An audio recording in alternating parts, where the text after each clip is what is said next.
கோவை காந்திபுரம் நூறடி சாலையின் 2வது வீதியில் மார்க்சிஸ்ட் கம்யூனிஸ்ட் கட்சியின் மாவட்ட தலைமை அலுவலகம் உள்ளது.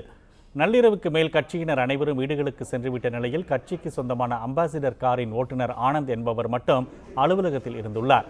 இன்று அதிகாலை 6 மணி அளவில் அவர் வழக்கம் போல் நடைபயிற்சி மேற்கொள்ள சென்றுவிட்டார்.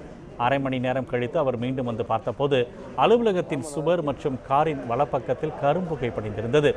அருகில் சிதறி கிடந்த மது பாட்டிலில் மண்ணெண்ணெய் வாசனை இருந்ததால் காவல்துறைக்கு தகவல் தெரிவித்தார். சம்பவ இடத்திற்கு வந்த கோவை காவல்துறை துணை ஆணையர் லட்சுமி விசாரணை மேற்கொண்டார். விடிய காலை சுமார் 5 மணி மதிக்கத்தக்க அளவில் கட்சியினுடைய தலைமை அலுவலகத்தின் மீது பெட்ரோல் கொண்டு வீசி தாக்குதல் தொடுத்திருக்கிறார்கள். கட்சியினுடைய மாவட்ட குழு அலுவலகத்தினுடைய வாகனம் சற்று சேதமடைந்திருக்கிறது. அதேபோல் அலுவலகத்தினுடைய முன்பகுதியில் இருக்கக்கூடிய திறப்பு விழா போர்டு சற்று சேதமடைந்திருக்கிறது. சில விசமிகள் மார்க்சிஸ்ட் கம்யூனிஸ்ட் கட்சியை சேர்ந்தவர்களை மார்க்சிஸ்ட் கம்யூனிஸ்ட் கட்சியை அச்சுறுத்த வேண்டும் என்ற நோக்கத்தோடு இப்படிப்பட்ட காரியத்தில் ஈடுபட்டிருக்கிறார்கள்.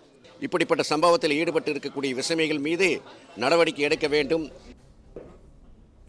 அலுவலகத்துக்கு வெளியே சிசிடிவி கேமரா இல்லாததால் தெருவின் நுழைவில் வைக்கப்பட்டுள்ள சிசிடிவி கேமராவின் காட்சிகளை வைத்து விசாரணை நடத்த காவல்துறையினர் முடிவு செய்துள்ளனர்.